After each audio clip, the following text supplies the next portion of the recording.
What do you do when your muscles flare up? You might be working out and something gets tweaked, or you might be doing work around your house, and then all of a sudden your body feels a way that it didn't when you started the activity. What do you do with these acute muscle flare ups? That's exactly what we want to talk with you about on this week's episode of the Exercise is Health podcast. We're going to cue our introduction and dive right into this conversation.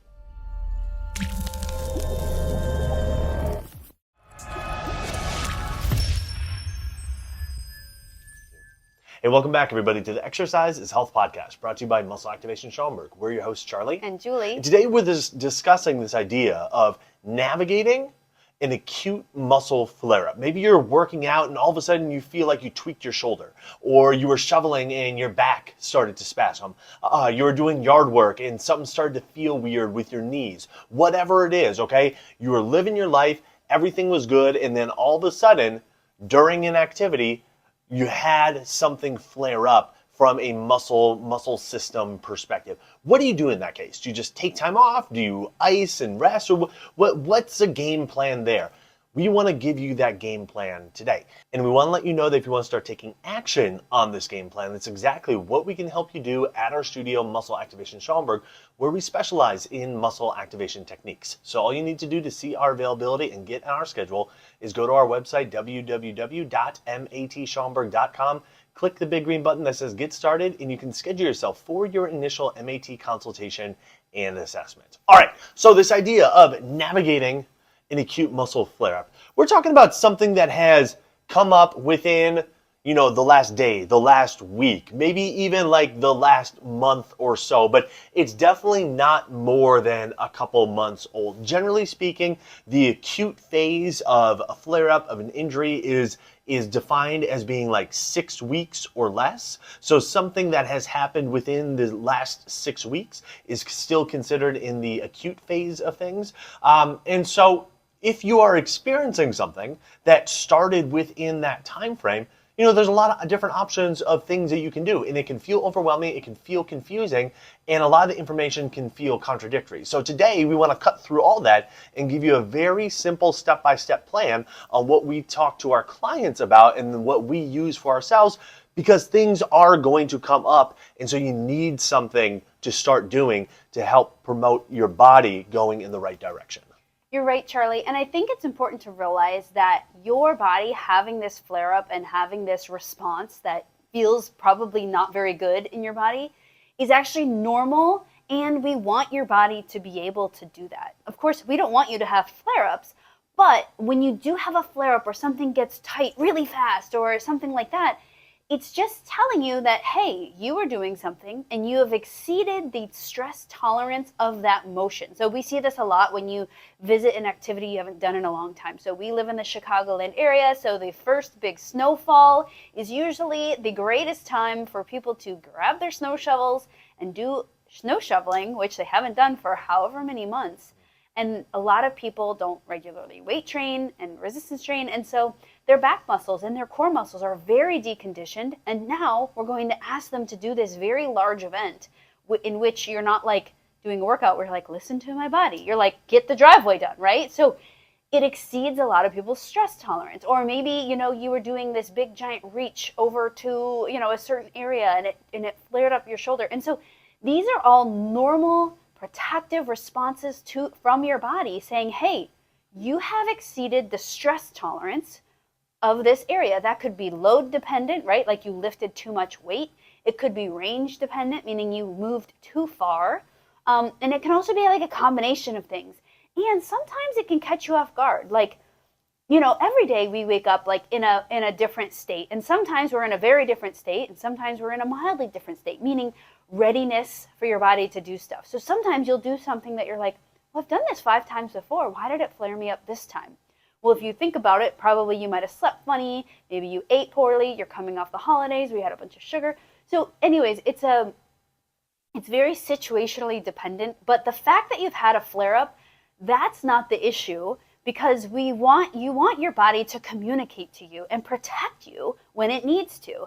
But there are a lot of things that, number one, we're going to teach you or explain to you what you should do if this happens to you, because what it will do is it will decrease stress in the area and increase your body's ability to heal, because it will be putting in the proper inputs into your body so that that flare up, your body can cycle through it more quickly rather than it turning into, a month-long thing or a 6-month-long thing. And if you do these steps, you're going to notice that you're less likely to flare up, and your flare-up frequency will decrease, and the rate in that your body deals with tweaks.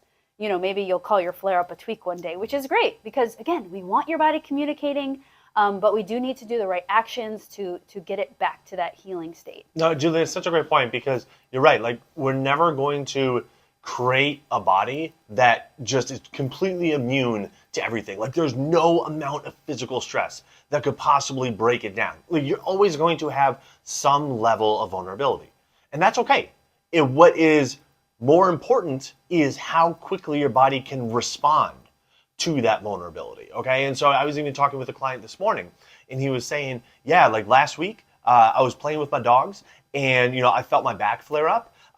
And, initially I got really concerned because in weeks past or months past, this would have been something that, would have kept me out for a long time. But a few hours later, it seemed to completely resolve on its own without me having to do anything. And so to see that kind of response time of like, okay, yeah, he acknowledged that he was doing something that was more stressful for his body, that his body was somewhat unaccustomed to in a way.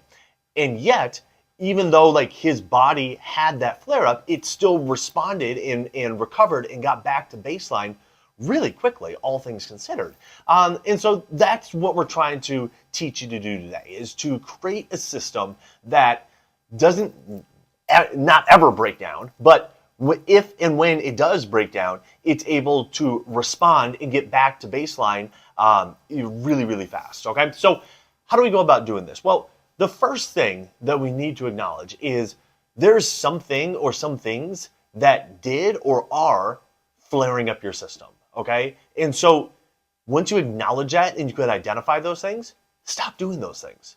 That's a really, really, really important part to this whole thing, is like, stop metaphorically kicking yourself in the shin as you're trying to, go about feeling better. It's like, you gotta remove the stressor as best you can. Now, if you're hearing this and you're like, okay, well, but the thing that is stressful is my job, or the thing that is stressful is, my daily activities or anything like that. It's like, okay, we're not saying stop forever. And we're not even saying that like you can't go to work or, you can't do your daily activities. But there needs to be a heightened mindfulness that goes into every single action that you're performing during your job, during your day, and everything like that, to give yourself the best opportunity for your body to heal. And so, if you have the opportunity to completely abstain from doing whatever it is that's flaring you up, awesome. Take advantage of that opportunity and stop doing that thing. And if you feel like you don't have that opportunity, see if you can at least decrease the exposure of that thing, or decrease the frequency of the exposure, the intensity of that exposure, whatever it is. That really is going to be one of the most impactful things that you can do. Is if you want your toe to heal, just stop stubbing your toe. Just stop doing the thing that is flaring you up. That's right. And I think that like so many people have like, these emotional barriers of like, oh, I can't stop doing the thing that's flaring me up. But I assure you, you are creative and you can figure out something to at least decrease your exposure to the thing that keeps flaring the thing up. And again, remember, this is not like we're saying don't do that thing forever. Like, for example, when and I'll bring this full circle in a minute, but like when I have muscles that get funky in my back, I usually have symptoms of plantar fasciitis in my foot, and that really, really hurts. And then my back feels like mildly okay. But in my head, I'm like, oh my gosh, my foot is flared up. Holy moly. And so a really reasonable thing is to be like, hey, Julie, like you're not going to go for long walks now. Like keep your walking to a minimum. Like your foot is screaming at you. Stop being on your foot so much. And I have a really active job. So I'm doing the minimum. Maybe I change my footwear to help protect it a little bit. And again, remember, this is for a time being while you are trying to get back to baseline with your flare-up that you're having. The second thing that we want to encourage you to either keep doing or start doing is to get MAT. The cool thing about muscle activation techniques is it really goes beyond the topical issue, right? Like a lot of times we have a flare up and we're like, oh my gosh, my back hurts. But a lot of times in your body, and I think we all instinctually know this, that it's deeper than just your back, right? We want your back to feel better, of course. When our clients come in, we want them feeling good, we want them feeling improved, but we also know that there are many components that are leading to your back having this huge vulnerability or having this huge symptom. And so what muscle activation techniques does is it looks at your entire system. It will look at, your feet, your hips, your knees, your low back, your upper back, your thorax, how your shoulder blade, everything involved in how your body is moving, and not just look at get the back to stop hurting. We're really going to be looking at what are the vulnerable spots here that we can be addressing to make sure that, again, we can get you back to baseline, but then on the flip side, help you stay at baseline longer, help you not have as many issues in the past, and help that turnover happen faster for you so that, again, your flare-ups become just little tweaks and maybe not tweaks at all one day. Exactly. Yeah. MAT really is a key component of this whole process, because if you skip that step and just go into step number 2, you can actually set yourself up to, or I guess technically step number 3, if you are following the idea of like stop doing the things that are bothering you. If you skip the MAT step and just jump into the next step, you can in some ways actually start to create more issues, because MAT is going to be the thing that is going to not only prepare you for the next step, but is going to, like you were saying, Julie, make sure that all your muscles are available to use. So when you go and do activities, you're not having to rely on compensations to just get you through. You're going to be able to have your body functioning, your muscles functioning the way they are supposed to, and be able to support your body the way they are supposed to, so that when you do an activity, no one specific muscle gets overloaded, which is what we see more times than not when there are these acute flare-ups, is one group of muscles got overloaded because other muscles weren't doing enough. And so if we just try to focus on the area that got flared up and never address the area that wasn't working well to begin with, sure, we may be able to calm things down symptomatically, but we did very little to actually improve the function, and more importantly, very little to prevent those flare-ups from happening again in the future and reducing their duration when they do. So MAT really is a crucial part of this whole process. The next step is to continue to do your strength training using the 4 exercise for life principles. Look, I get it. When you tweak something, so often the last thing you want to do is go and challenge your body. But it is imperative that you at least maintain your strength. And the only way you're going to do that is by continuing to strength train. This does not mean that you need to try to lift the same amount of weight or the same volume of, do the same volume of workouts, sets and reps, everything like that you were doing prior to your body getting flared up. But it does mean that you need to actually continue to challenge your body, specifically challenging your muscles, okay? And so maintaining those 4 exercise for life principles so your body doesn't get worse, so the exercise itself doesn't create more of a flare-up. And when you combine that with the MAT, now all of a sudden you're entering those strength training workouts with muscles that are working well. You are using the 4 exercise for life principles to make sure that they're not getting broken down. And then you can use your workouts to truly progress your strength and progress your function, as opposed to just furthering your compensations. It's so true. And when you learn to weight train with the 4 exercise for life principles, which by the way, we did a deep dive into that last episode, it really teaches you how to listen to your body when you're exercising. And more often than not, when you have one area that's flared up, even 2 or 3, a lot of the other areas are still ready and able to handle challenge and force. And then you might be thinking should I even be challenging my body? Yes. You want to keep the rest of your body conditioned. The more that one area limits the rest of your body, the more the rest of your body is going to limit that one area from healing, right? So if you are having, your hip is flared up, right? Maybe you're going really light on your hip, but you know what? More often than not, you will go and you will realize, wow, there's only one exercise that's bothering my hip today. Maybe, I don't know, hip abduction. Great, well, I can still work my hip adduction. I can still do my squats. I can still do my deadlifts. I can still do my hip extension. I can still do my leg press. All these things you can keep doing. And then maybe the hip abduction, using the 4 exercise for life principles, you make all the changes you need to, and you do a really nice light set.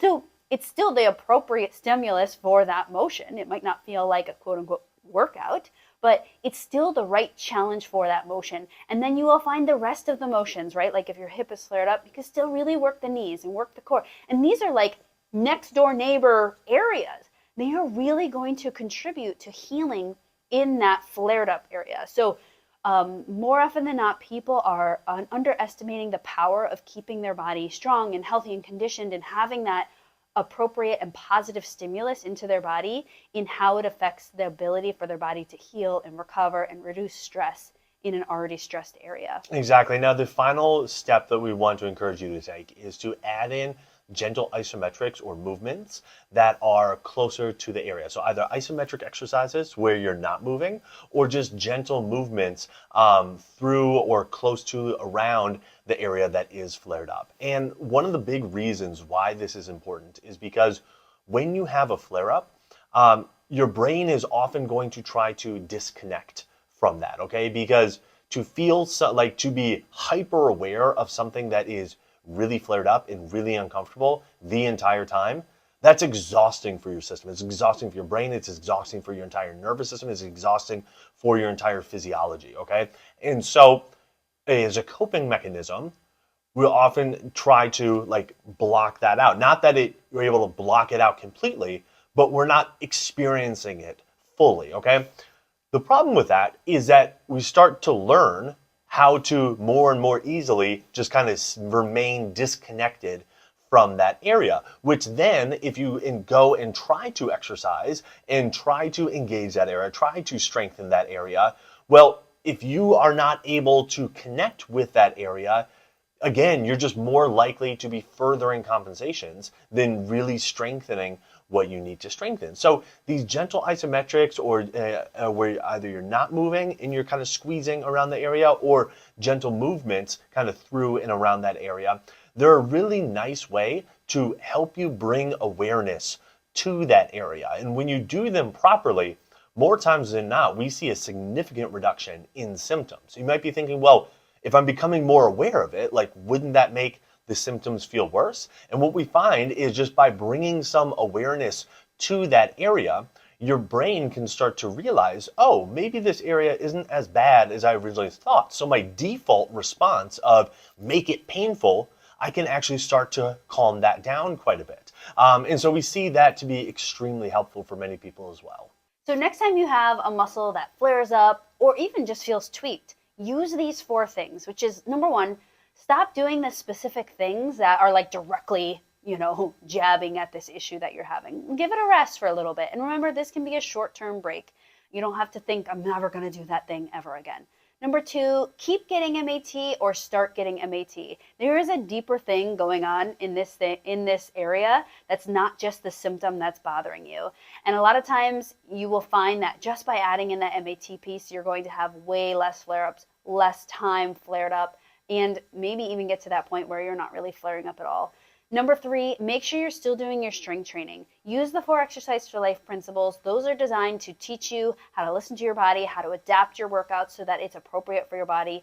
And some areas, even when another area is flared up, is still really ready to be challenged and worked.